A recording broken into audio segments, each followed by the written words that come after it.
Hello and welcome. तो sir हम कहाँ थे लास्ट क्लास परमिटेशंस लगभग ऑलमोस्ट कंप्लीट कर लिया था। परमिटेशंस का क्वेश्चंस भी लगा लिए थे सारे। आज जो हमको स्टार्ट करना है दैट इज़ नथिंग, कॉम्बिनेशन। ठीक है, कॉम्बिनेशंस देख लेते क्या है। अगर आपको फर्स्ट क्लास का ध्यान आ रहा हो, फर्स्ट क्लास की बातें करते हैं। हाँ, तो मैंने आपको बताया था पी एन सी में जो बेसिक डिफरेंस होता है, तो परम्यूटेशन में दो चीज़ें थी।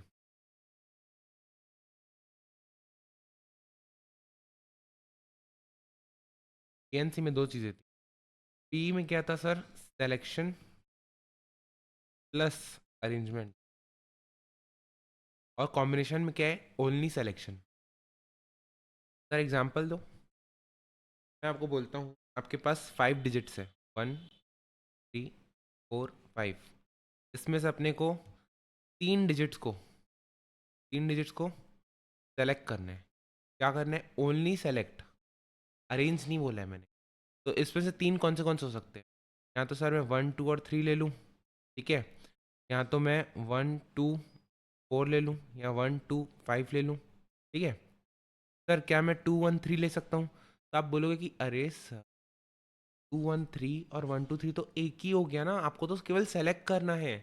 ठीक है, तो आपने तो ऑलरेडी 1 2 और 3 डिजिट्स को तो सेलेक्ट कर लिया है। तो ये और द डिफरेंस नहीं हुए, सेम हुए। या फिर छोटा एग्जांपल लूँ तो 1 2 3 4 में से 3 डिजिट को सेलेक्ट करना है। तो क्या क्या सेलेक्ट कर सकता हूँ? 1 2 3 2 3 4, 1 3 4 एंड 1 2 4। क्या इसके अलावा और कोई सिलेक्शन हो सकते हैं क्या? आप बोलोगे कि नहीं सर, एक बार ना आप इन तीनों को ले लो, 1 3 4। तो ले लिया ना ऑलरेडी। सर एक बार 3 1 4 को ले लो। अरे तो वो सेम हो गया ना। ठीक है, कहने का मतलब क्या है, कॉम्बिनेशन में केवल हमको सेलेक्ट करना है, उठाना है उसमें से। किस सीक्वेंस में उठा रहे हैं that doesn't matter. Arrangement matter करता है क्या? नहीं। ठीक है, तो कंसेप्ट तो बेसिकली यही है। कॉम्बिनेशन में केवल सिलेक्शन होता है, अरेंजमेंट नहीं होता है। कॉम्पिटिशन में अपन क्या करते थे? मैं आपको बोलता था सर 3 डिजिट है, तीनों में से तीनों को उठाओ। हाँ, तो उठा लिया तीनों को, अब अरेंज भी करो। तो आप बोलते थे 1 2 3 1 3 2 2 3 ये सब करते रहते थे। ये तो अरेंजमेंट हो गया ना।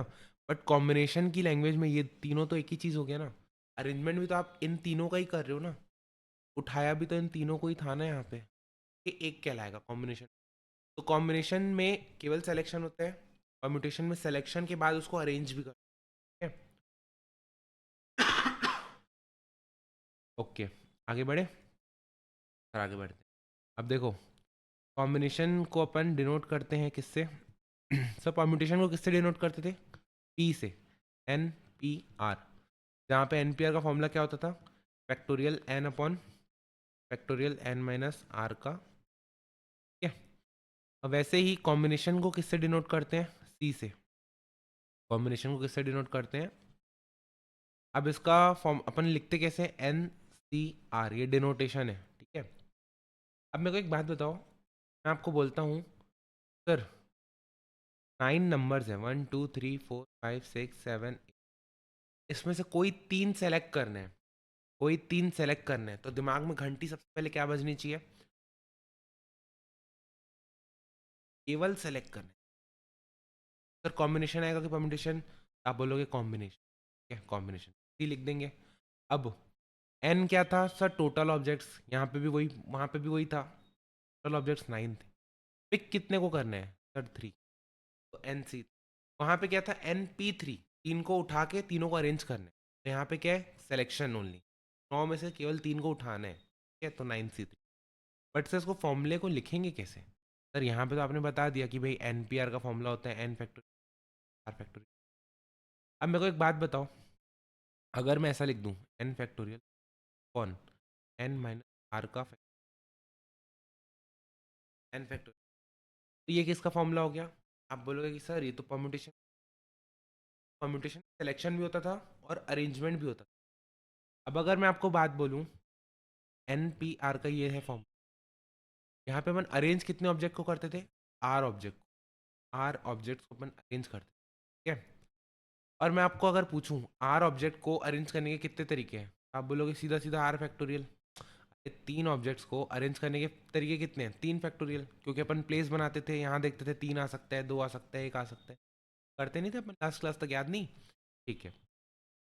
अगर मैं बोलूँ इस परमुटेशन में, इसमें में, में 2 चीज़ें अवेलेबल है, क्या?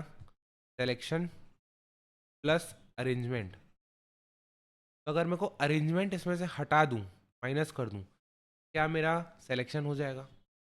सिलेक्शन आ जाएगा। कैसे? देखो, n factorial upon n minus r का फैक्टोरियल इनटू, अगर यहाँ पे इसको डिवाइड कर देते किससे? r फैक्टोरियल से। भाई अगर अरेंज करने के लिए अपन को क्या करना पड़ता था? इनटू करना पड़ता था r फैक्टोरियल। अब अरेंजमेंट को हटाना है तो डिवाइड करूंगा r फैक्टोरियल। तो अपना इस फॉर्मूले में अपन ने डिवाइड किया r फैक्टोरियल, और ये आपका फॉर्मूला बन गया। सर इतनी ताम झाम हमको नहीं समझ में। अगर आपको इतनी ताम झाम नहीं समझ में आई, के लिए सिंपल सा एक फॉर्मूला याद रखना है अपने को, क्या? एन सी r, basically combination n object से टोटल आर ऑब्जेक्ट को केवल सेलेक्ट करना है, उसका आपका फॉर्मूला है n factorial on n minus r factorial. को एक और तरीके से अगर अपन समझे, मैं आपको जब बोलता था एन पी आर, तो मैं बोलता था एक काम करो ना, आर प्लेसेस बना लो और एन फैक्टोरियल को उतने प्लेसेस तक खोलो, n into n, one into one, ये करते थे। सर कैसे? 5p2 करना रहता था या 3 करना रहता था, अपन क्या करते थे? 3 प्लेसेस बनाते थे, 5 इंटू 4 इंटू 3 करते थे, ठीक है? अब कॉम्बिनेशन में एक्स्ट्रा क्या आ जाएगा आप समझ? 5c3 लिखा है, 5c3।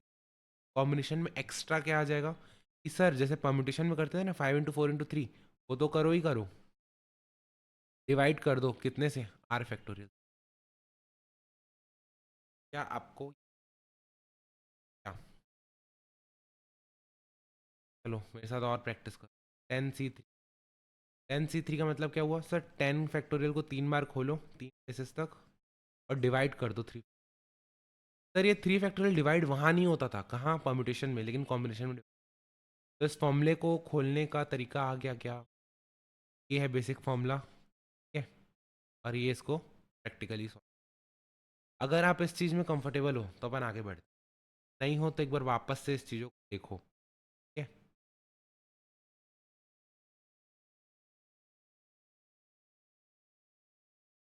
क्या बोल रहे हैं? पहला क्वेश्चन देख। क्वेश्चन से ना ज़्यादा चीज़ें क्लियर होती है, क्योंकि फॉर्मूले में अपन फंसे रह जाते हैं ना, इसलिए हमको दिक्कत होती है। क्वेश्चन करते हैं प्रैक्टिकली समझ में आता है, अच्छा इसका ये मतलब। Find the number of poker hands in a pack of 50 playing cards. सबसे पोकर हैंड क्या होता है ये तो मेरे को भी नहीं पता है। चलिए आप बोलोगे कि सर कैसी बात कर रहे हो, पोकर हैंड का मतलब, पोकर हैंड का मतलब, यार कार्ड्स मैं नहीं खेलता हूँ। हाँ बेसिक पता है कि भाई एस होता है, टू, तीन कार्ड्स होते हैं, चार, उसका पता है, बाकी।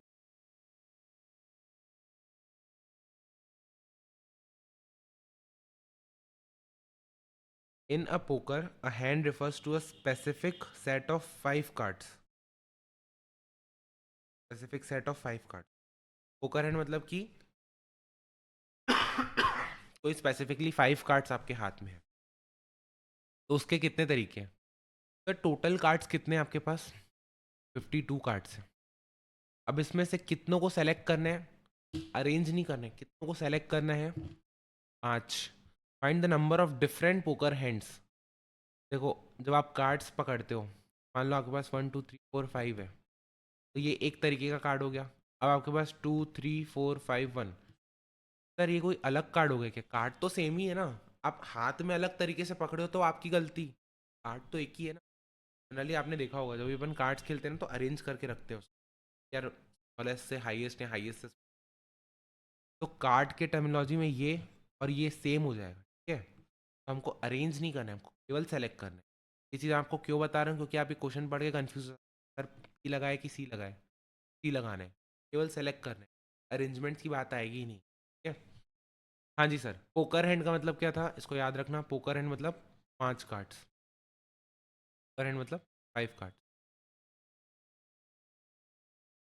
तो अल्टीमेटली अभी तक अपन सॉल्यूशन नहीं कर, अब अपन सॉल्यूशन करें। अल्टीमेटली 52 कार्ड्स है, वैसे मेरे को सेलेक्ट करना है, सेलेक्ट करने के लिए सी, कितने सेलेक्ट करने हैं 5 का फॉर्मूला क्या बताया था सर, 52 के फैक्टोरियल को खोलते जाओ 5 प्लेसेस तक, 5 प्लेसेस तक खोलो और डिवाइड कर दो किससे, 5 फैक्टर को डिवाइड करेंगे, कैलकुलेट करेंगे तो आंसर अपना क्या आ जाएगा, 2598960 करके देख ले क्या, 5 फैक्टोरियल होता है 120,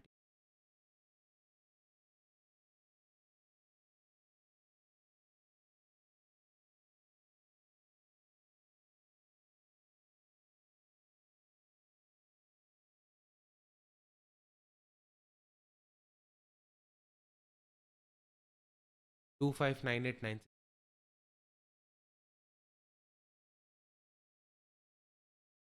9896।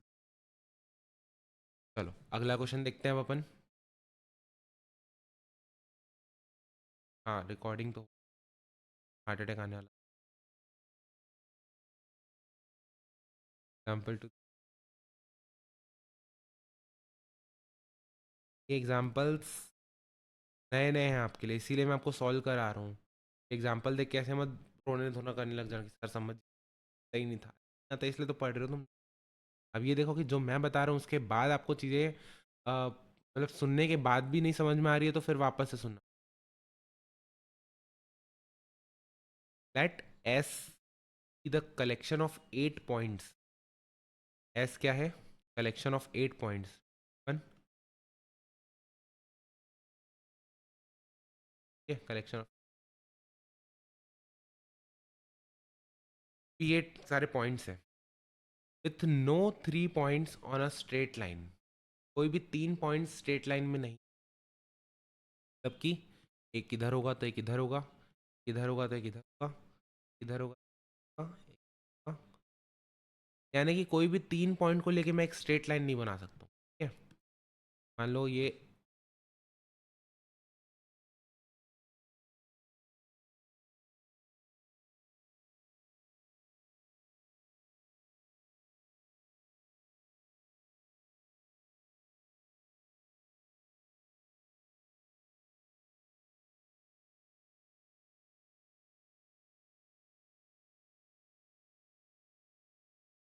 क्या क्यों नहीं,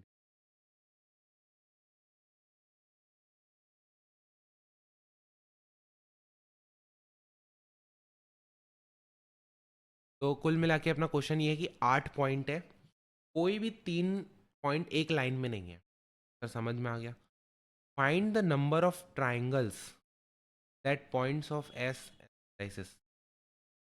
सर हमको एक बात बताओ, क्वेश्चन का आपको पहले मतलब, पहले तो मैं आपको क्वेश्चन क्या बोल रहे हैं, 8 पॉइंट है, 8 पॉइंट को यूज करके ट्राइंगल्स बनाने हैं, ऐसे कितने ट्राइंगल बनेंगे, तो एक बात बताओ, P1 को यूज करके कितने ट्राइंगल बन सकते हैं। तो ट्राइंगल की डेफिनेशन होती है, ट्राइंगल की डेफिनेशन साइड्स होते हैं, 3 साइड्स होते हैं तो 3 वर्टाइसेस भी होते हैं, कॉर्नर्स बेसिक, 3 कॉर्नर्स होते हैं। तो अगर P1 इधर है, एक ट्राइंगल बन गया, फिर मैं बोलूँ कि P1 इधर है, P2 इधर है, P3 इधर है, तो क्या ये अलग ट्राइंगल बन जाएगा, नहीं, ट्राइंगल तो एक ही है ना, कि वर्टाइसेस तो फिक्स है इसके, क्या वर्टाइसेस फिक्स है। मेरे को एक बात बताओ, 3 पॉइंट को हेल्प करके, 3 पॉइंट की मदद से कितने ट्राइंगल बन सकते हैं, 3 पॉइंट की हेल्प से कितने ट्राइंगल बन सकते हैं, एक ट्राइंगल बने, ट्राइंगल में 3 पॉइंट की एक ट्राइंगल बने, ठीक है। तो अगर मैं इसमें सेलेक्ट कर लूँ, अगर मैं इसको सेलेक्ट कर लूँ P1 P2 P3, मेरे पास कितने ट्राइंगल बन सकते हैं, एक, जितने पॉइंट्स को मैं कॉम्बिनेशंस में सेलेक्ट करूंगा उतने मेरे ट्राइंगल्स बनेंगे, ठीक है। तो कुल मिला के P1 P2 P3 में कोई भी 3 पॉइंट को मैं सेलेक्ट करते जाऊं, कोई भी 3 पॉइंट को मैं सेलेक्ट करते जाऊं तो एक ट्राइंगल बने, ठीक है। कोई भी एक पॉइंट को 3 पॉइंट को सेलेक्ट करूं तो मैं एक ट्राइंगल बने। तो टोटल 8 पॉइंट्स थे, जिसमें से सेलेक्ट करना है मेरे को 3, 8 पॉइंट में से 3 सेलेक्ट करना है तो उतने ट्राइंगल्स बन जाएंगे, क्या ये चीज, हमारे पास 8 पॉइंट है, बताना है कि 8 पॉइंट आ सकते हैं। आठों में से कोई भी 3 को उठा लूँ तो एक ट्रायंगल बनेगा। तो ऐसे कितने सिलेक्शन हो सकते हैं, कितने ऐसे सिलेक्शन हो सकते हैं 3-3 वाले, ठीक है? तो 8 पॉइंट में से 3 को सेलेक्ट करना है, तो क्या हो जाएगा 8 इंटू 7 इंटू 6 होल अपॉन, क्या हो जाएगा 56 ट्रायंगल्स। तो आप 1 मिनट सांस लो, सोचो क्या किया मैं। अगर आपको समझ नहीं समझ में आया तो प्लीज़ प्लीज़ प्लीज़ आके में, ठीक है, आंसर चेक करें एक बार। 36 ट्रायंगल है। अब ना इसी क्वेश्चन तरीके से घुमा के मैं पूछ, को एक तरीके से घुमा के पूछता, तो 56 ट्रायंगल्स हो गए टोटल। अब मैं आपको एक ना छोटा सा चीज़, क्या छोटा सा चीज़, इसमें से ना 3 पॉइंट ऐसे थे जो एक स्ट्रेट लाइन में आ रहे थे। 3 पॉइंट ऐसे थे जो स्ट्रेट लाइन, 3 पॉइंट ऐसे थे जो स्ट्रेट लाइन में आ रहे थे। तो कभी भी इन तीनों को सेलेक्ट करके क्या मैं ट्रायंगल बना सकता हूँ? कभी भी इन तीनों को हेल्प करके मैं ट्रायंगल बना सकता हूँ? तो आप बोलोगे नहीं सर, जो ट्रायंगल बनाने के लिए जो ये रहते हैं वर्टाइसेस, ये अलग अलग प्लेन में रहेंगे तभी तो अपन ट्रायंगल बना पाएंगे ना। मान लो ये तीनों एक ही पॉइंट पे एक ही लाइन में आ गए, तो ट्रायंगल कैसे बनेगा? इनको ज्वाइन करूंगा तो मैं तो एक लाइन बन जाएगी ना, ट्रायंगल तो ना बनेगा। तो अगर इस क्वेश्चन को मैं घुमा दूं, इस क्वेश्चन को मैं एक वेरिएशन दे दूं, क्या 8 पॉइंट्स थे जिसमें से 3 points, out of which 3 points collinear, collinear का मतलब एक लाइन में फॉलो कर रहे, एक लाइन में आ रहे हैं। तो मैं आपको क्या बोला था सर, टोटल कितने ट्रायंगल बन सकते हैं? टोटल ट्रायंगल बनाने के लिए 3 पॉइंट को सेलेक्ट करना है। 8C3 तो ये हो गया, लेकिन सर आपने इसमें से माइनस कर देना। कौन से केसेस? ये वाले केसेस। सर टोटल 3 पॉइंट ऐसे हैं जो कोलिनियर आ रहे हैं, उसमें से हमको 3 सेलेक्ट करने हैं, इतने केसेस को माइनस कर देना, इतने केसेस को माइनस कर देना। क्या हो जाएगा आपका? ये 56 था और ये आपका हो जाएगा 1 हो जाएगा इंटू 5 ऐसे ट्राइंगल्स बन सकते हैं, ठीक है? इस टाइप के क्वेश्चंस आगे और भी आएंगे, तब अपन और इसको डिटेल, बट आपको बेसिक समझ में आया कि अगर कोलिनियर आ गए पॉइंट्स, उतने पॉइंट की हेल्प से जो ट्राइंगल अपन बनाने की सोच, वो अब ट्राइंगल नहीं, केसेस को माइनस, है कि नहीं? हाँ जी सर, आगे देखें। तो मैं देखूं क्या वॉइस क्रैक तो नहीं कर रही? हाँ वॉइस तो सही आ रही है। अगला क्वेश्चन अपन देखें।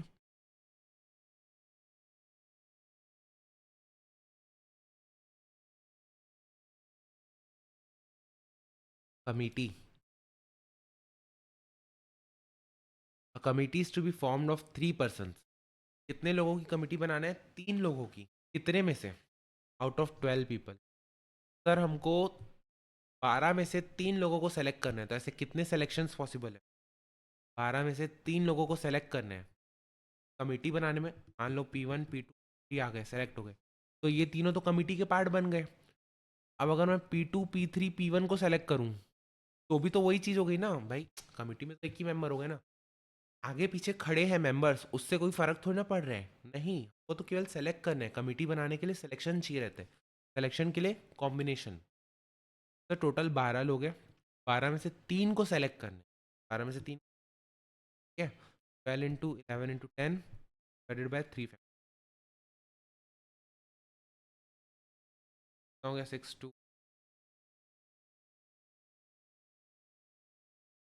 ठीक, आगे बढ़,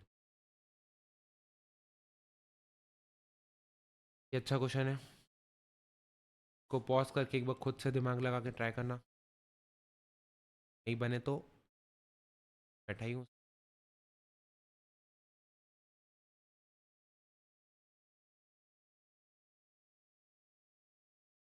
बाजी नहीं अब। हाँ, एग्जाम्पल 4 क्या बोल रहा है? A committee of 7 members is to be chosen from a 6 chartered accountant. Total कितने लोग हैं? चार्टर्ड अकाउंटेंट कितने हैं? 4 इकोनॉमिस्ट, इकोनॉमिस्ट कितने हैं? 4। 5 कॉस्ट अकाउंटेंट, कॉस्ट अकाउंटेंट कितने हैं? 5। और टोटल कितने हो गए अपने पास? टोटल लोग हो गए 4 15 15 हो गए, ठीक है। इन हाउ, और सेलेक्ट कितना करना है इसमें से, 7 सेलेक्ट करना है, ठीक है। कमिटी कितने लोग की बनानी है, 7 लोगों की। In how many ways can this be done if in a committee, अब क्या बोल रहे हैं, कमिटी में there must be at least 1 member from each group and at least 3 chartered accountant. क्या बोल रहे हैं, कम से कम 3 CA तो होने ही होने हैं, कम 3 CA तो होने ही होने हैं। और क्या, at least 1 member from each group, और एक ग्रुप से कम एक मेंबर तो होने। सर एटलीस्ट बोला है, एटलीस्ट 3 चार्टर्ड अकाउंटेंट, तो केसेस बना लेते हैं। क्या, एग्जैक्टली 3 चार्टर्ड अकाउंटेंट हो जाए एक बार, ठीक है। फिर एक केस क्या आ जाएगा, एग्जैक्टली 4 चार्टर्ड अकाउंटेंट आ जाए। फिर थर्ड केस क्या आ जाएगा, एग्जैक्टली 5 चार्टर्ड अकाउंटेंट आ जाए। फोर्थ केसेस क्या आएगा, एग्जैक्टली 6 चार्टर्ड अकाउंटेंट। अब देखो, और फिफ्थ केस क्या आ जाएगा, एग्जैक्टली 7 चार्टर्ड अकाउंट। देखो, पहले तो क्या बोल रहे हैं, एटलीस्ट 3 चार्टर्ड अकाउंटेंट, तो हम बोलते हैं, हम केसेस बना लिए डिफरेंट कि भाई एग्जैक्टली 3 आ जाए, एग्जैक्टली 4 आ जाए, एग्जैक्टली 5 आ जाए, 6 आ जाए, 7 आ जाए। लेकिन एक और यहाँ पे इसने बोला था, एंड तो 3 चार्टर्ड अकाउंटेंट कम से कम तो चाहिए, लेकिन there must be at least 1 member from each group, यानी हर ग्रुप से कम एक मेंबर होना चाहिए। सर बताओ मेरे को, कमिटी बनानी है 7 लोगों की, कमिटी बनानी है 7 लोगों की, और इसमें सातों के सातों सीए हो जाए, तो सर इकोनॉमिस्ट और कॉस्ट अकाउंटेंट तो बचेंगे ही नहीं इसमें, बचेंगे ही नहीं, तो ये वाला केस तो अपन को लेना ही नहीं है। क्या ये चीज़ समझ में आ रही है वापस से। सर टोटल 7 मेंबर्स की कमेटी बनानी है, अगर आप 6 CA रख दोगे तो पोजीशन कितनी बचेगी, केवल एक की। तो यहाँ तो इकोनॉमिस्ट बैठाओगे, यहाँ तो कॉस्ट अकाउंटेंट बैठाओगे, है कि नहीं। बट हमको चाहिए दोनों में से कम एक एक को बैठाएं, दोनों में से कम एक एक को बैठाएं, तो ये वाला केस भी अपने लिए एप्लीकेबल नहीं है। मानते हो कि नहीं। अब देखो क्या बोल रहे हैं, एग्जैक्टली 5 CA। अब अगर एग्जैक्टली 5 CA है और 7 मेंबर्स की कमेटी बनानी है, तो 101% एक आपको कॉस्ट अकाउंटेंट बैठाना पड़ेगा, एक आपको इकोनॉमिस्ट बैठाना पड़ेगा। क्या ये चीज़ क्लियर है क्या। हाँ सर, ये चीज़। अब क्या बोल रहे हैं, एग्जैक्टली 4 चार्टर्ड अकाउंटेंट, अगर एग्जैक्टली 4 चार्टर्ड अकाउंटेंट है तो इसमें दो केसेस, प्लेसेस कितनी बची, सब प्लेसेस बची, टोटल 7 लोगों की कमेटी बनानी थी, 4 इसमें सीए हो गए, तो प्लेसेस बची 3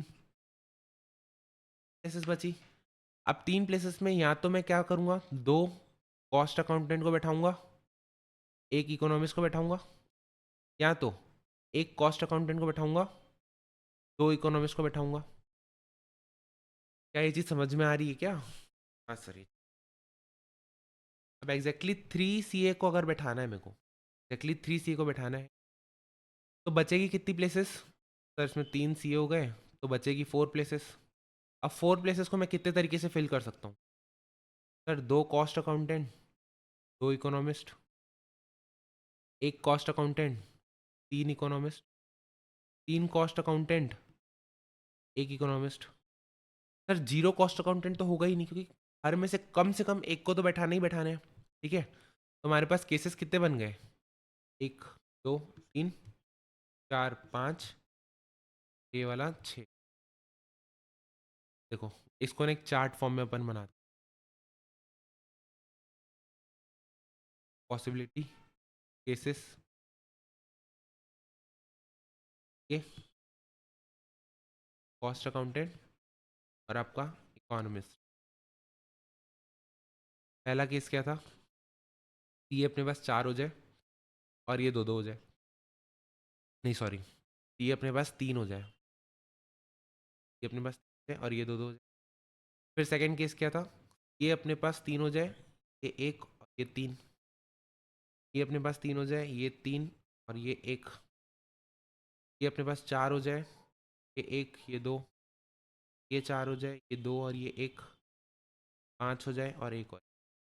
इसके अलावा कोई सिचुएशंस बन रही थी क्या। सर क्या अपन अभी तक सॉल्व किए हैं क्या, अभी तक अपन कुछ सॉल्व नहीं किया, अपन अपन क्वेश्चन को देख रहे हैं कि कहना क्या चाह रहे हैं, ठीक है। हाँ जी सर। ये अभी अपना बना है केस, 2 मिनट के लिए रोक के आप समझेंगे। इंटरप्रिटेशन क्या निकल रहा है, ठीक है। अब मेरे को एक चीज़ बताना आप लोग, क्या इसके अलावा कोई पॉसिबिलिटी बन रही है क्या? इसके अलावा कोई पॉसिबिलिटी बन रही है क्या? आंसर इज सर, कम से कम 3 सी है। 3 4 5 6 और 7 तो बैठा ही नहीं सकते, क्योंकि अपन ने देखा एक एक मिनिमम कम से कम सबको बैठाने हैं।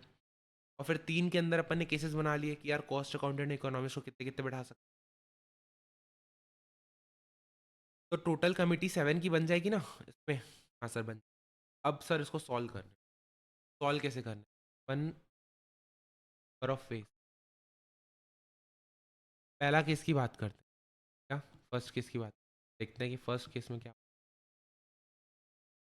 फर्स्ट केस में अपन को क्या करना है सर? टोटल सीए कितने थे? टोटल सीए कितने थे? 6 4 और 5। 6 4 5। ठीक है। टोटल इतने लोग थे। टोटल कितने लोग थे? इतने लोग थे। अब देखो पहला केस क्या है। पहला केस में सर मेरे को 6 सीए है, और सेलेक्ट कितनों को करना है? 3 को। क्या ये चीज़ समझ में आया? 6 सीए है, सेलेक्ट करना है 3 को। इनटू साइमल्टेनियसली, साथ ही साथ 5 कॉस्ट अकाउंटेंट है, सेलेक्ट करना है 2 को। साथ ही साथ 4 इकोनॉमिस्ट है, सेलेक्ट करना है। ये अपना केस बना पहला। इतने नंबर ऑफ वेज आएंगे फर्स्ट पॉसिबिलिटी। ऐसे ही हर पॉसिबिलिटी के केसेस देखने और सबको ऐड करने। क्या ये चीज़ आपको समझ? आई नो डिफिकल्ट है। डिफिकल्ट इसलिए है क्योंकि आप फर्स्ट टाइम इस चीज़ को, अगर ये आप क्वेश्चन सॉल्व कर लेते हो मेहनत करके प्रैक्टिस कर, तो मेरे को एक बात बताओ ना, अगर इससे इजी क्वेश्चन आएगा क्या आपको वो आते ही नहीं? बट इमेजिन करो कि आपने इस टाइप के क्वेश्चन सॉल्व ही नहीं किए, तो आपको दिक्कत जाएगी बार बार यार। सेलेक्ट करना है, इसमें केसेस कैसे बनाने हैं। तो आप एक मास्टर क्वेश्चन कर लेते हो ना, बाद सिंपल क्वेश्चन, आपको एक अलग लेवल का कॉन्फिडेंस। ठीक है, परेशान नहीं होना, करते चल। सॉल्विंग डिफरेंट थिंग है, सॉल्विंग अपन बाद में देखते हैं। सेकेंड केस देखते हैं। सर 6 सीए है, 3 को सेलेक्ट करना है। 5 कॉस्ट अकाउंटेंट है, 1 को सेलेक्ट करना है। 4 इकोनॉमिस्ट है, 3 को सेलेक्ट। 6 में से 3, 5 में से 3, 4 में से, 6 में से 4, 5 में से 1, 4 में से 6 में से 4, 5 में से 2, और 5।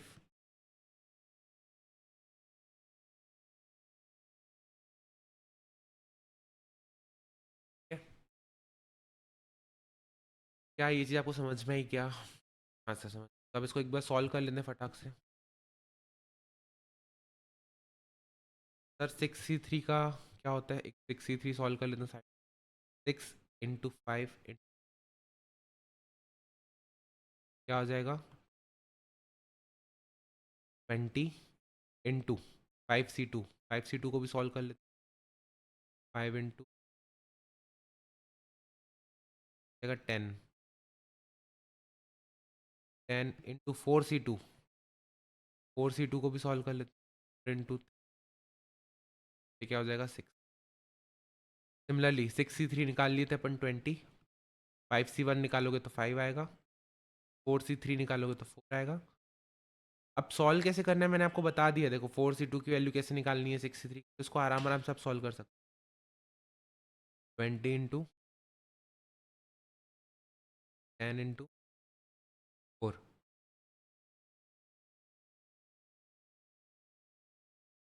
64 निकाल। 64 कैसे निकाल?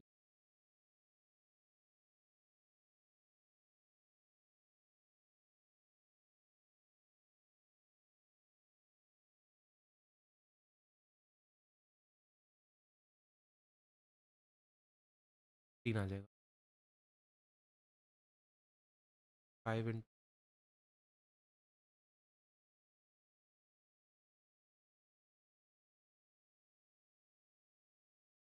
10 ×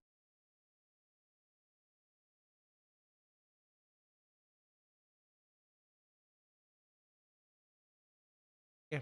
solving is different thing, but वहाँ तक पहुँचना is all together different game.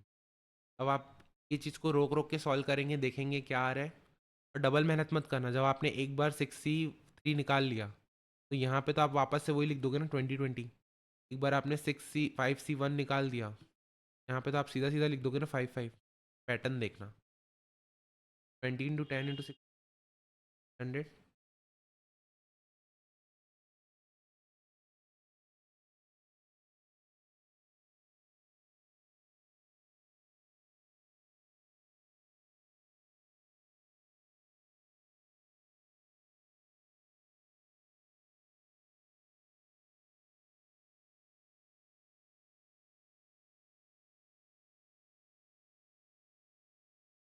तरीके आ गए, देखिए।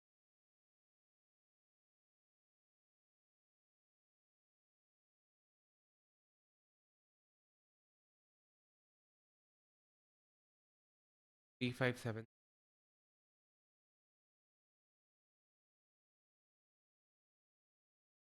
और लॉजिक सही, लॉजिक सही आया। 3 5 7।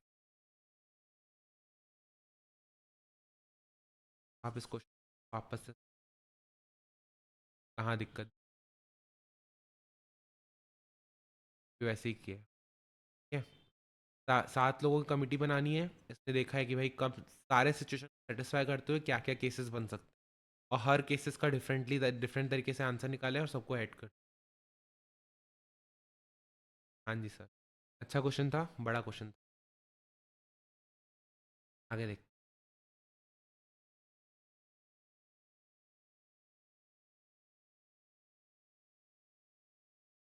हाँ जी सर, पढ़िंग बंद। कि आप इतनी देर कंटिन्यूस एक्सप्लेन कर रहे हो, बोल रहे हो, पूरी एनर्जी अपनी उसमें डाल रहे हो, एंड एंड में पता चल रहा है data fish checking. Person has 12 friends, 12 friends है, 8 आर रिलेटिव। 12 फ्रेंड्स है, 8 रिलेटिव्स है, क्या रिलेटिव, और कितने नॉन रिलेटिव। अब इसको कितने लोग को इनवाइट करना है, 7 लोगों को। इनविटेशन कितने को करना है, 7 को इनवाइट करना है। 7 इनवाइट करना है सच दैट 5 आर रिलेटिव। में से 5 लोगों को, कितने को सेलेक्ट करना है, रिलेटिव को, और 2 लोगों को नॉन रिलेटिव। Non relative. अब मेरे को एक बात बताओ, टोटल रिलेटिव कितने हैं। आप बोलोगे कि सर टोटल रिलेटिव 8 है। सेलेक्ट कितनों को करने हैं, टोटल रिलेटिव 8 है, सेलेक्ट करना है 5 को, 8C5। साथ ही साथ टोटल नॉन रिलेटिव कितने हैं, और सेलेक्ट कितने रिलेटिव को करने हैं। हाँ, कि आपके पास 12 फ्रेंड थे, 8 रिलेटिव, 4 नॉन रिलेटिव। अब आप इनको, इन पूरे 12 में से आपको 7 को सेलेक्ट करना। डायरेक्टली 12C7 नहीं करेंगे, क्यों, इसके अंदर भी कंडीशन है, रिलेटिव को 5 होने चाहिए, कम से कम नहीं, एग्जैक्टली 5 होने चाहिए, ठीक है। तो टोटल रिलेटिव कितने थे, 8। उन 8 में से 5 को सेलेक्ट कर लेंगे, 8C5। बचे 4 में से 2 सेलेक्ट कर लेंगे, 4C2। आंसर क्या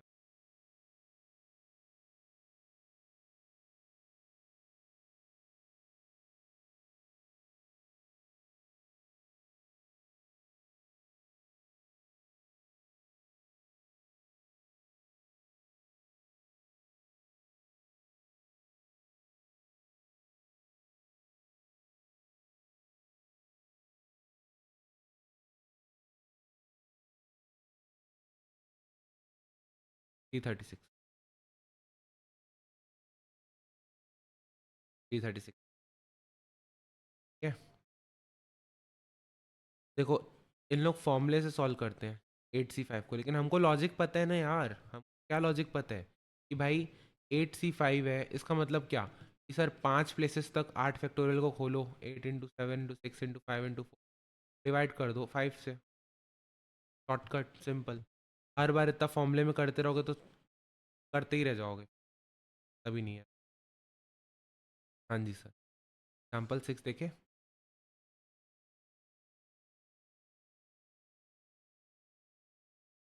A company wishes to simultaneously promote two of its six departments head.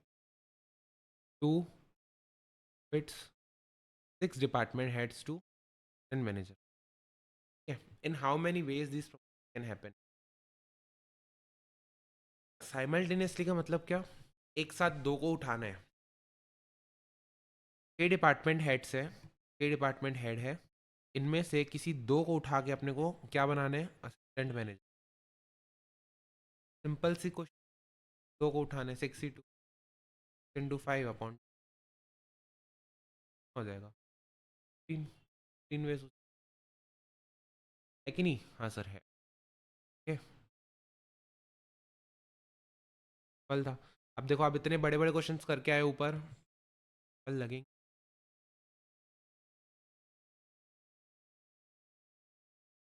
Building contractor needs three helpers. Building three helpers and 10 man apply. तो चाहिए कितने? तीन. हर क्वेश्चन को ना हिंदी या जो भी लैंग्वेज में आप कंफर्टेबल. अप्लाई कितने? 10 के 10 को सेलेक्ट करेंगे क्या? 10 में से तीन. In how many ways can these selection take place? Sir 10 में से 10 into 9 into.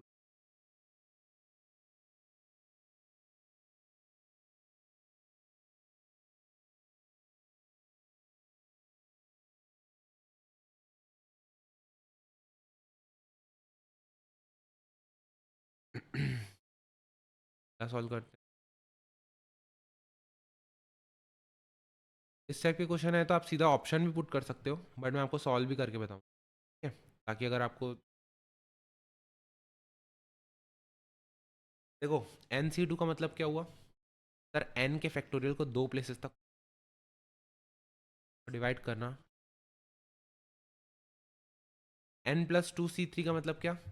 N+2 के फैक्टोरियल को +2 के फैक्टोरियल को तीन प्लेसेस तक खोल डिवाइडेड बाय 3 फैक्टर. सर आपको ये चीज़ तो समझ में आई होगी, कौन सी? लेकिन बच्चे इसमें बेहोश हो गए हो. अगर मैं आपको सिंपली बोलूँ n के फैक्टोरियल को तीन प्लेसेस तक, तो आप क्या करोगे? n माइनस कोई तो किया, n की जगह n+2 रख दिया. n+2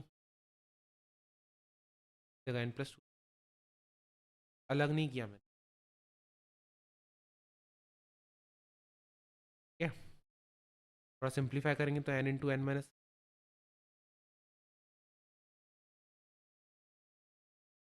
whole upon 2 + 2.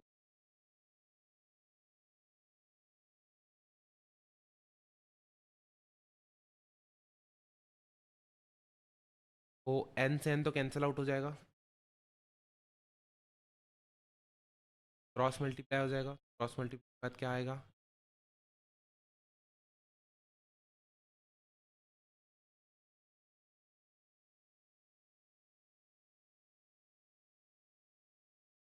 क्वाड्रेटिक बनेगी. क्वाड्रेटिक को सॉल्व करना है.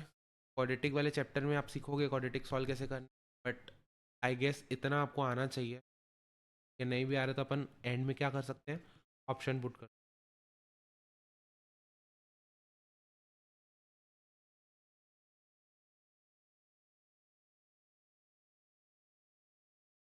एंड की वैल्यू क्या आ सकती है?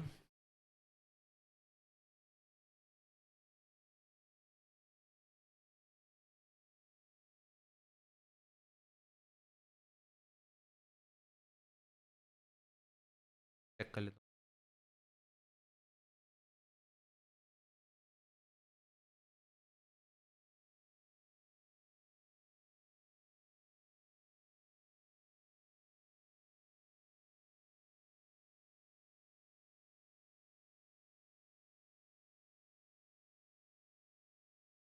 हाँ ये 6 था. फैक्टोरियल है ना. क्रॉस मल्टीप्लाई करते मैंने गड़बड़ कर दी. चलिए 3 नहीं है, 3 फैक्टोरियल है. 3 फैक्टोरियल 6 होता है.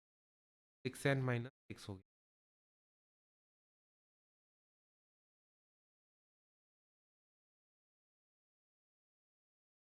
फर्दर अगर मैं सॉल्व करूँ तो क्या आ जाएगा, ये 10 से 6 कैंसिल हो जाएगा।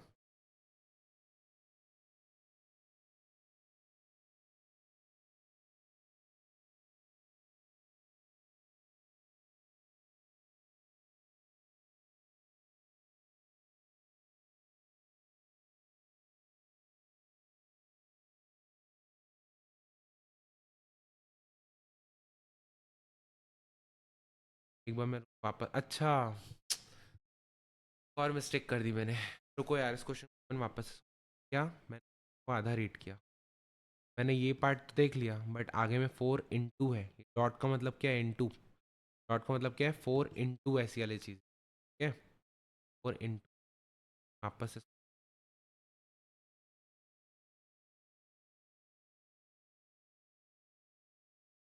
और मैं चाहूँ तो इस लेक्चर को वापस से रिकॉर्ड कर सकता हूँ बट मैं नहीं चाहूँगा, कि मैं चाहता हूँ कि आप भी देखो कि यार बेसिक आपसे नहीं, हर किसी से मिस्टेक, ठीक है, क्या मिस्टेक होती है और किस जगह पे मिस्टेक होती है, ताकि अपन उसको नेक्स्ट टाइम उसको रेक्टिफाई करें वापस से मिस्टेक को नहीं।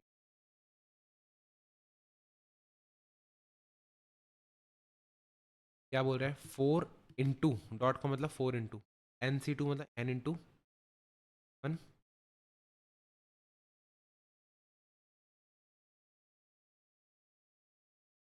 N+2 - 1, N+2 -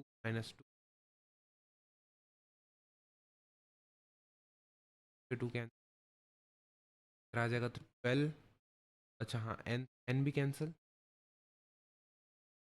आ जाएगा 12 × N -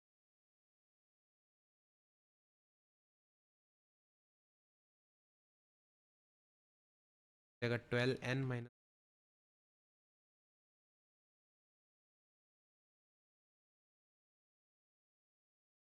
आ जाएगा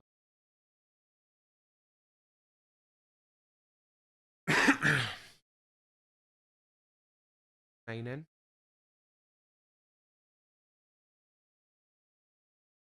अगर अपन स्प्लिटिंग द मिडिल टर्म्स करें, अगर आपको ये चीज़ नहीं आ रही तो आप एन में ऑप्शन भी पुट करके देख सकते हो, ऑप्शन में जो भी आएगा उसको पुट करके देख सकते हो। मैं स्प्लिटिंग द मिडिल टर्म्स को ट्राई कर रहा हूँ,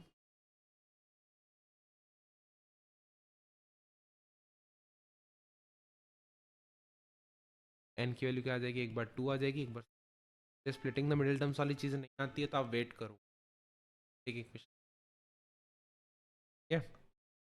और अगर नहीं वेट करना है तो यहाँ तक अगर आप पहुँच गए हो, यहाँ पे आप सीधा एन की वैल्यू पुट करोगे। देखो यार, सॉल्व एग्जाम्पल में हर टाइप के क्वेश्चन दें, क्यों, क्योंकि सॉल्व एग्जाम्पल उठाया गया है आपकी डिस्क्रिप्टिव बुक से, ठीक है, चाहे यूनिवर्सिटी लेवल हो चाहे तुम्हारे 11th 12th की बुक्स हो, वहाँ से उठाया, लेकिन हमको तो MCQ आएगा। तो अगर यहाँ पे चीज़ें दिक्कत आ भी रही है तो आप एक चीज़ देखना कि यार अब जब अपन MCQ करने बैठ रहे हैं तब अपन को बहुत ज़्यादा दिक्कत तो नहीं आ रही, क्या ऑप्शन से खेल पा रहे हैं, क्या ऑप्शन पुट कर पा रहे हैं, क्या, अगर वो चीज़ कर पा रहे हैं देन वैलिड, ठीक है। हाँ जी सर, कहाँ थे, पहला पार्ट हो गया था, अब ये वाला पार्ट को भी फटाक से निपटा लेते हैं। ऑप्शन दिए ही इसलिए रहते हैं कि ताकि आपकी चीज़ें आसान हो आपके लिए, हर चीज़ आपको सॉल्व नहीं करना। N+2, अब इसको कैसे,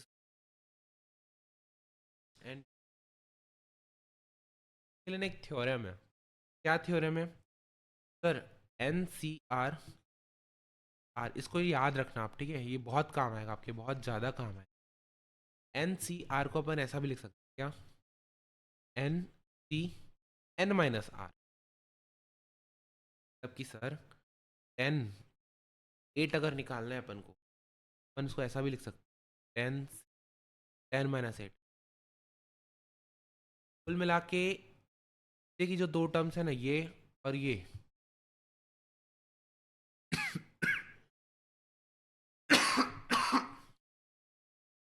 कुल मिला के जो नीचे की टर्म है ना दो, वो आपकी ऐड होके बननी चाहिए ऊपर की टर्म। 10+2 क्या होता है, 8+2 क्या होता है, 10, तो ये होना चाहिए 9C7, अगर को निकालना है अपन को, तो अपन को पता है 9 - 7 क्या होता है, 2, 9C2 भी निकालोगे तो भी सेम आएगा। है, तो ये बेसिकली थ्योरम है कि n C r equal to n C n minus. तो देख लेते हैं, N plus two, n plus two C N को अपन एक और चीज लिख सकते हैं क्या, एन प्लस टू सी ये माइनस ये, क्या यहाँ पे अपन क्या करते हैं, 10 - 8 कर रहे थे, अब अपन N plus two minus N कर लेंगे। N plus two minus N क्या होता है, 2, क्या बचेगा यहाँ पे 2। तो इसको अपन ऐसा भी लिख सकते हैं, N plus two C N को अपन N plus two C two भी लिख सकते हैं। तो इंपॉर्टेंट थ्योरम है ये चीज़, अपन इस थ्योरम को इस्तेमाल करते हैं तो अपने पास क्या हो जाएगा, n plus two C two की वैल्यू क्या आ जाएगी 40। क्या ये चीज़ आपको समझ, पहली बात तो क्या कि इसको ऐसा कैसे लिखा, तो ऐसा कैसे लिखा, इस थ्योरम की हेल्प, थ्योरम की हेल्प से आपको याद रखना है। उसके आगे की चीज़ देखते हैं अपन सॉल्व कैसे करना है। अब तो मेरे ख्याल से आपको सॉल्व हो जाएगा यार, है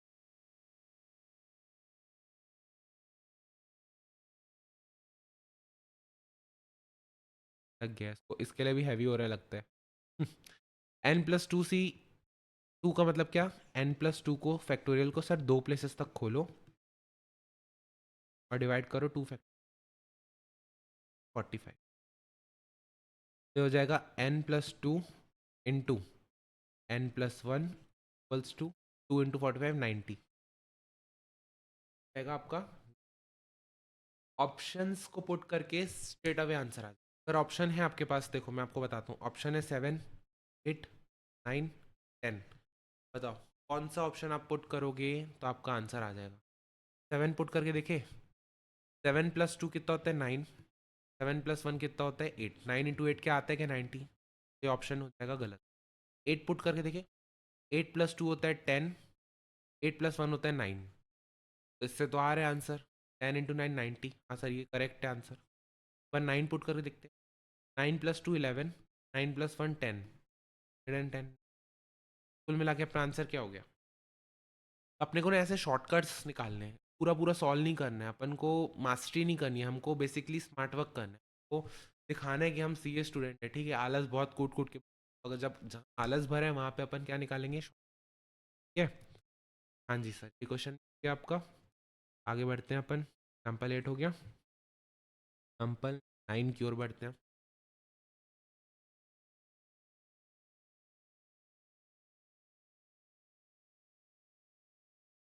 क्या बोल रहे हैं, box contains 7 red, red ball कितने हैं, वाइट बॉल कितने हैं 6, ब्लू बॉल कितने हैं 4, हाउ मैनी सेलेक्शंस, क्या बोल रहे हैं सर, सेलेक्शन पहले ही हिंट दे दिया, कौन अरेंजमेंट नहीं, ऑफ 3 बॉल्स, 3 बॉल को सेलेक्ट करने, can be made so that all 3 are red, पहला केस क्या है ऑल 3 रेड, तो सिलेक्शन कितनों का करना है 3 बॉल्स का, और सारे रेड के रेड होने चाहिए। सर रेड वाले टोटल कितने हैं, सेलेक्ट कितने करने हैं, पहले का आंसर आ, सिलेक्शन में क्या करते थे, टोटल में से कितना सेलेक्ट करने, एन सी आर, टोटल एन थे सेलेक्ट करने, सर टोटल रेड कितने हैं, टोटल रेड है 7, और उन 7 में से मेरे को 3 सेलेक्ट करने हैं, कितने सेलेक्शन हो गए, 7 × 5/3 फैक्टोरियल 5 वेज, ठीक है। None is red, none is red, यानी कि वाइट या ब्लू में से टोटल इनमें से किसी भी 3 को सेलेक्ट कर लूँ, वाइट और ब्लू में से कोई भी 3 सेलेक्ट कर लूँ तो वो रेड होगा ही नहीं, एक भी रेड नहीं होगा उसमें। तो अगर मेरे को 3 सेलेक्ट करना है, कितने में से सेलेक्ट करूँ, इन 10 में से, इन दोनों में से मिला के, इन दोनों में से टोटल जो 10 हो रहे हैं, 10 में से 3 को सेलेक्ट कर लूँ तो वो एक भी रेड नहीं होगा। क्या आप ये चीज़ मानते हो, एक भी रेड नहीं होगा, हाँ, 10 × 9 × 6 फैक्टर आपका 120। अब क्या बोल रहे हैं, 1 इज ऑफ ईच कलर, कम से कम एक कलर का होना ही होना है। सर टोटल अपन को 3 लेने हैं, एक आप रेड में से उठा लो 7C1, एक आप वाइट में से उठा लो 6, एक आप ब्लू में से उठा लो 4C1, क्या हो जाएगा 7 × 6 इंटू 4 जाएगा 42 इंटू 4 168।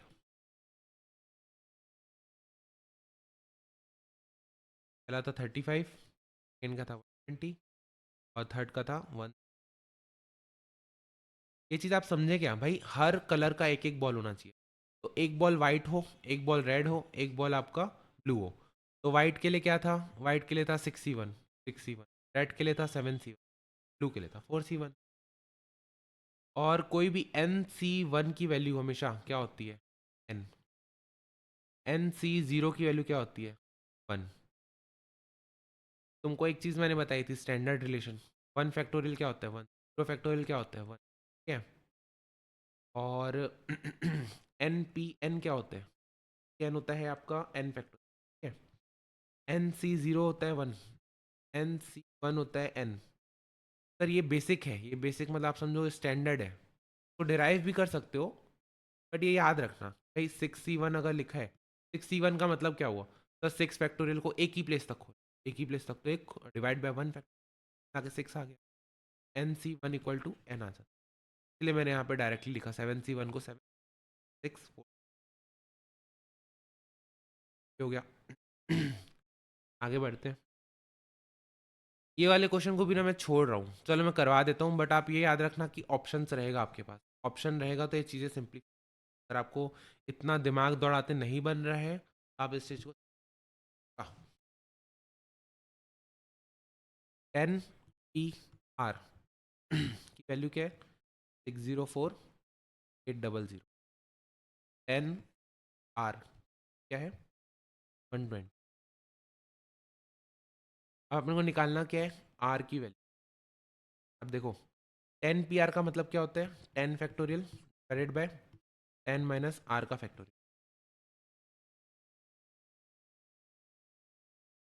और 10CR का मतलब क्या हो गया, 10 factorial divided bye 10 - R factorial.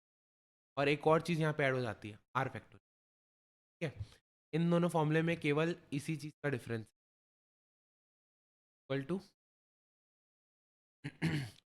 लेकिन सर हमको इसकी वैल्यू तो पता है, इसकी वैल्यू क्या है, तो 4800 जस्ट दिख रहा है आपको, की वैल्यू क्या है, ये 604800। इधर लिख देता हूँ 604800 डिवाइडेड बाय R फैक्टोरियल।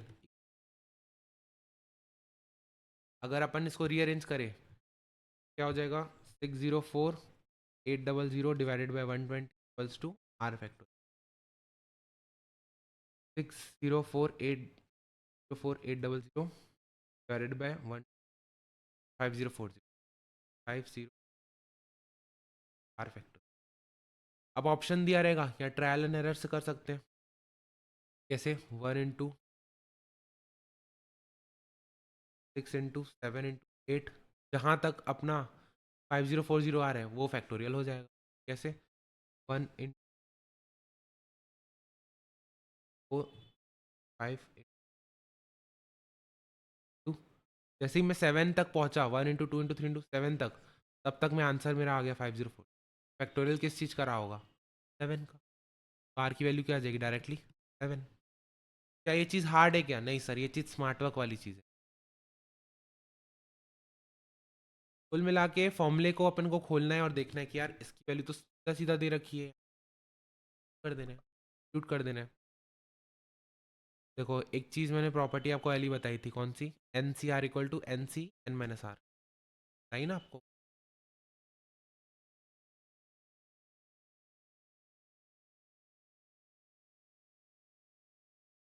तो आपको याद रखना है, तो अपन ने यहाँ पे हेल्प। एक और प्रॉपर्टी है, कौन सी प्रॉपर्टी है, ये प्रॉपर्टी भी याद रखना है। आई होप आप थ्योरी नोट्स बना रहे हो, कुछ कंसेप्ट नोट या फिर जो इंपॉर्टेंट फॉर्मूले वाली ये चीज़ आपको मेंटेन करते हुए चलना है। मैं आपको टाइम टाइम पे बताता जाऊँगा क्या चीज़ इंपॉर्टेंट तो आपको करनी है। आप इतना बोलोगे कि वो भी चीज़ सर आप परोस के दो, तो फिर आप मेहनत नहीं कर,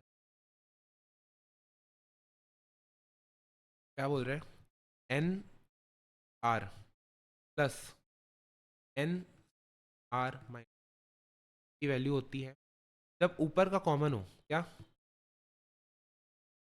ऊपर का कॉमन हो, N आर एन सी आर, और नीचे का कंजिक्यूटिव हो, ऊपर का कॉमन हो, नीचे का कंजिक्यूटिव हो, तो क्या करना, ऊपर की वैल्यू को बढ़ा देना एक से, और नीचे की वैल्यू में जो भी सबसे बड़ा होगा उसको पुट कर वापस से।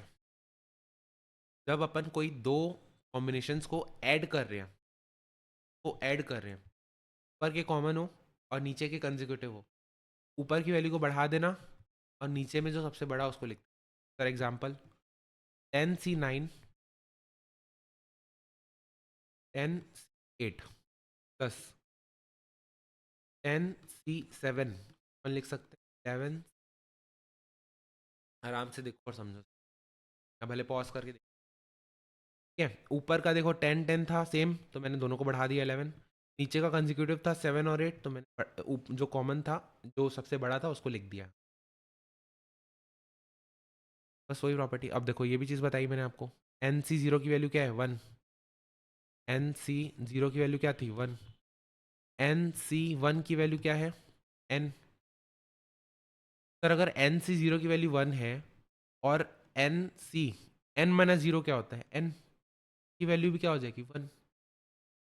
सर ये वाला 1 कैसे है आपको समझ, ये तो 1 था ही था, लेकिन इसमें मैंने वो वाला फॉर्मूला अप्लाई कर दिया, क्या NC n-r, यहाँ पे r की वैल्यू 0 है। आप देखेंगे और समझेंगे। ठीक है, आगे बढ़ते।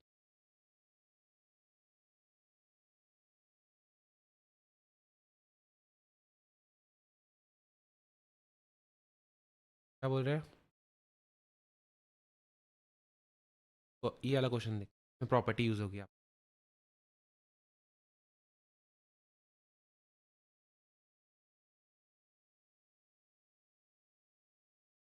क्या बोल रहे हैं, 18C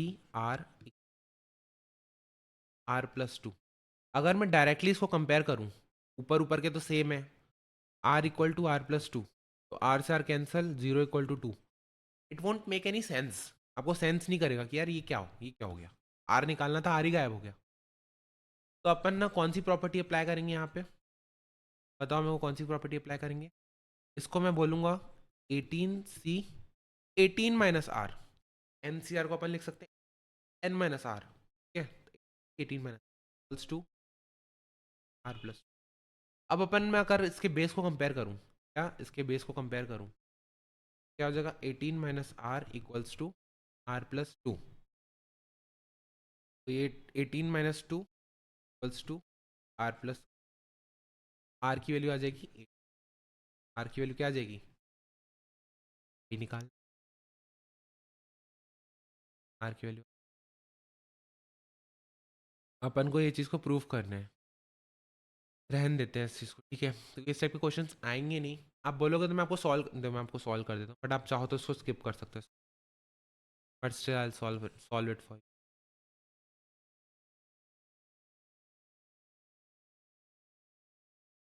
इस चीज़ को प्रूव करना है, अपन यहाँ से स्टार्ट करते हैं। कहाँ से, इधर से स्टार्ट। NC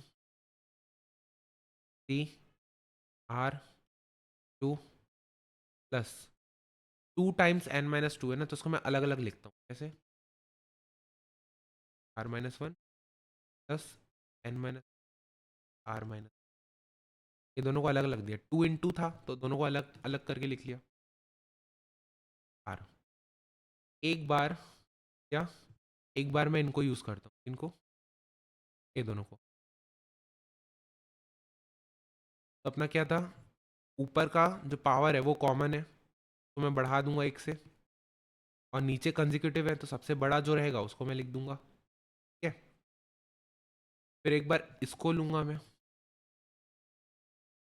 ऊपर का कॉमन है तो ऊपर वाले को एक बढ़ा दूंगा, और नीचे का जो सबसे बड़ा है उसको मैं एक बार ले लूंगा। ठीक है, ये क्या हो गया अपना n- प्लस n-1 r। अब देखो वापस से ऊपर का कॉमन है, n-1 लिख दूंगा, और नीचे में सबसे बड़ा कौन है, ये चीज़ प्रूव करना था अपने को। यहाँ पे +1, n-1 दोनों का कॉमन है तो पावर को एक बढ़ा दूंगा और नीचे में से जो सबसे बड़ा है उसको लिख दूंगा, वैल्यू क्या आ जाएगी। प्रूफ प्रूफ में मत जाओ, बस प्रूफ इसलिए करके दिखाया कि आपको समझ में आए कि वो जो फॉर्मूला था जिसमें पावर सेम रहती है और नीचे का कंसेक्यूटिव रहता है तो उसको रिड्यूस करके क्या आता है, वो चीज़ शो करने के लिए आपको ये चीज़ सॉल्व किया। बट इतने सॉल्यूशन पे मत जाओ, इसको चाहो तो स्किप कर सकते। ये वाला इन देख लेते हैं, कितना बचा है पहले, और ज़्यादा बचा होगा तो स्किप करेंगे। चलो एक काम करते हैं ना, एक दो क्वेश्चन और करा लेता हूँ, फिर बाकी अपन इसको नेक्स्ट क्लास में कंप्लीट करते हैं। आई नो आपके लिए भी हैवी हो रहा, कॉल करते हैं। चलो, क्या बोल रहे हैं, 28 सी आर इक्वल्स टू, नहीं नहीं इक्वल्स टू नहीं, रेशियो।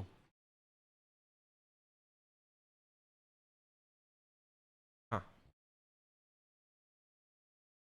हाँ, तो इस क्वेश्चन में क्या है, क्या बोल रहे हैं, 28 C 2 R ratio divide by 24 C 2 R - 4 equal to 5 divide by 11।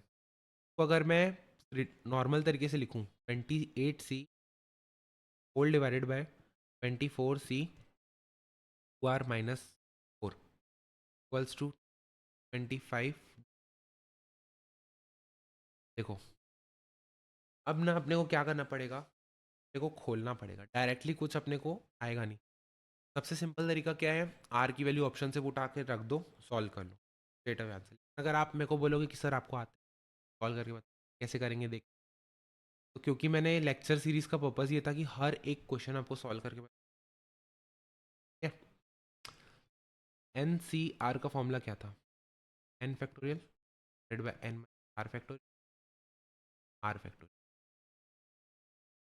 तो अपन सॉल्व करते हैं, 28 factorial divided by 28 - 2 R factorial,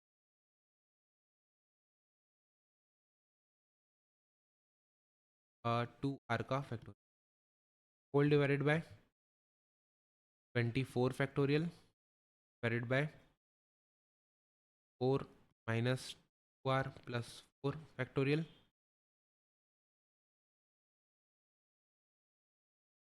r minus.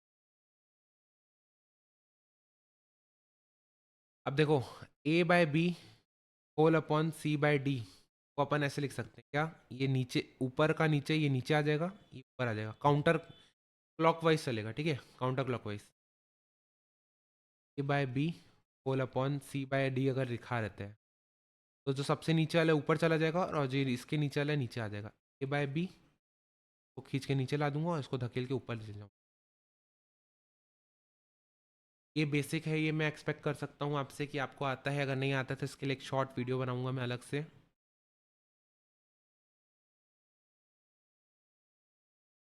ठीक है, हाँ जी सर, तो अपन आगे कंप्लीट।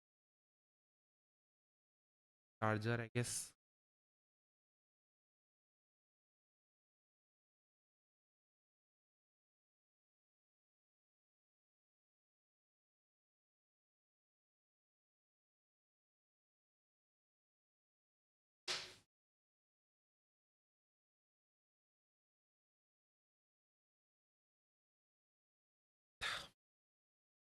फर्टाइल सॉल्व, ये हो जाएगा आपका equals to 25/11।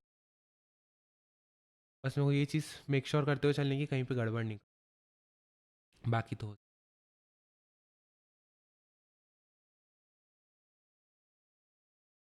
28 factorial two 28 - 2R का फैक्टोरियल, 2R माइनस का फैक्टोरियल अपॉन, ये वाली चीज़ ऊपर चले गई, कौन सी वाली चीज़ को मैं ऊपर ले गया और ये वाली चीज़ को मैं नीचे ले आऊँगा, ठीक है, फैक्टोरियल 28 - 2R का फैक्टोरियल, 2R का फैक्टोरियल, ऑसम, डिलीट हो गई, कट गई। भाई साहब ये काटते हुए इतना रिलीफ हो रहा है ना, कोई नहीं। अब 28 फैक्टोरियल और 24 फैक्टोरियल है, तो 28 फैक्टोरियल को थोड़ा थोड़ा खोलते हुए चलता हूँ। 28 इंटू 27 इंटू 26 इंटू 25 इंटू 24 से आगे तक का क्या होता है 24 फैक्टोरियल। तो मैं एज इट इज लिख देता हूँ, टू आर माइनस 4 का फैक्टोरियल अपॉन 24 का फैक्टोरियल 11। ये कटा, फिर 2r का फैक्टोरियल। अब 2r के फैक्टोरियल को मैं खोलता हूँ, 2r माइनस 4 का factorial upon 2r into 2r minus 1, 2r minus 3, r minus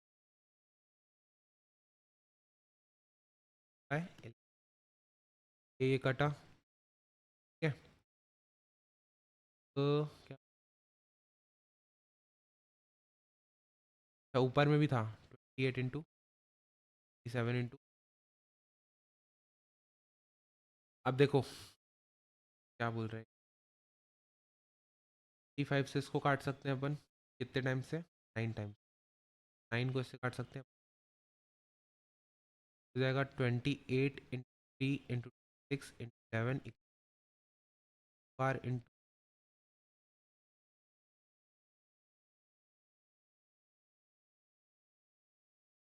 इसको अपन ना स्ट्रेट अवे किससे कट सकते हैं, आपका ऑप्शन पुट करके कर सकते हैं, ठीक है। ऑप्शन पुट करके इसको सॉल्व अपन कर सकते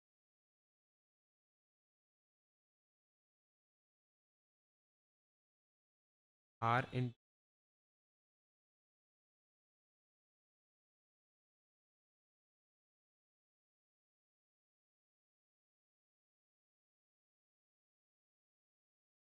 4 कंजिक्यूटिव, या फिर इसको अपन ऐसे सॉल्व कर सकते हैं, इसको 2 को अगर मैं रिड्यूस नहीं करूँ कैसे,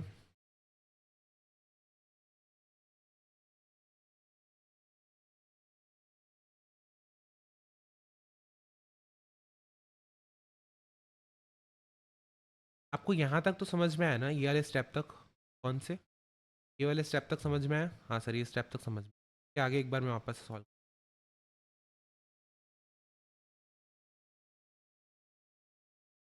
ये क्वेश्चन मैं स्टिल बोल रहा हूँ आपको, अगर आप चाहो तो स्किप कर सकते हो। 28 इंटू 3 इंटू 26 इंटू बार,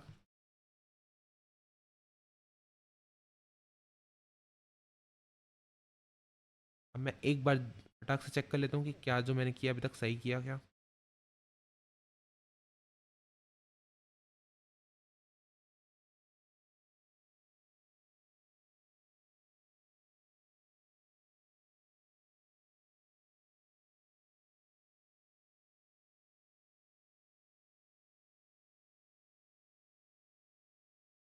अब बेसिकली अपने को ना ऐसे करने की 4 कंजिक्यूटिव नंबर्स का मल्टीप्लिकेशन ये आ जाए।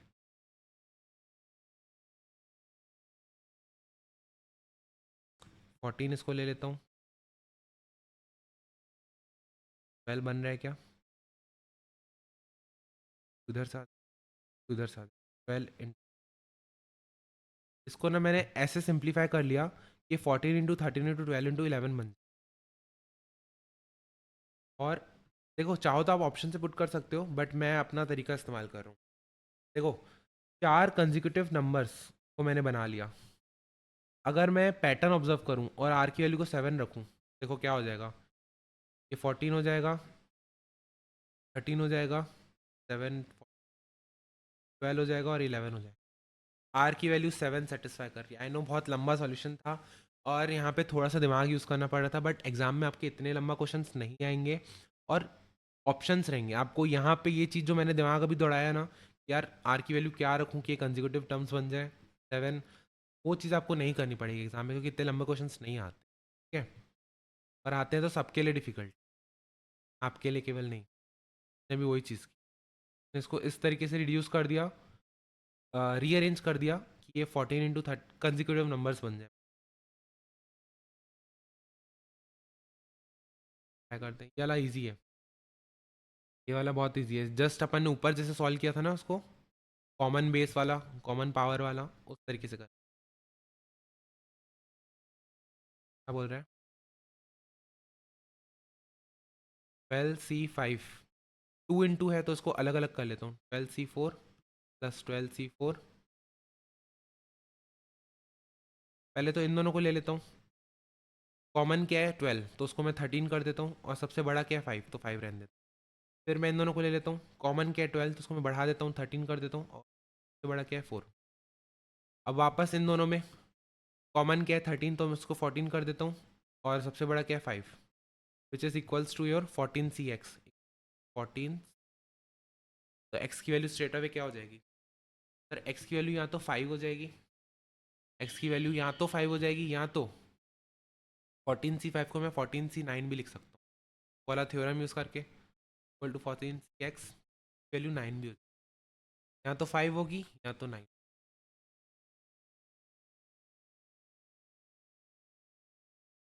यहाँ तो 5, यहाँ तो 9। ये प्रूफ वाले क्वेश्चंस नहीं आते हैं तो अपन स्किप कर सकते। स्टैंडर्ड रिजल्ट्स सर, यहाँ तक अपना कॉम्बिनेशन होता है complete story wise. Question wise बहुत सारे क्वेश्चंस करने, और आप उसका चिंता मत करो, सब कराऊंगा मैं। नेक्स्ट क्लास में ना कुछ स्टैंडर्ड रिजल्ट्स है परम्यूटेशंस को लेके, उसको अपन देखेंगे, ठीक है, उसको अपन निपटाएंगे।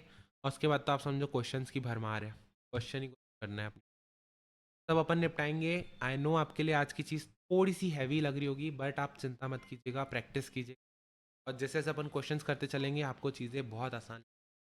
तब तक के लिए मिलते हैं अपन नेक्स्ट क्लास में, maths. Bye bye, take care.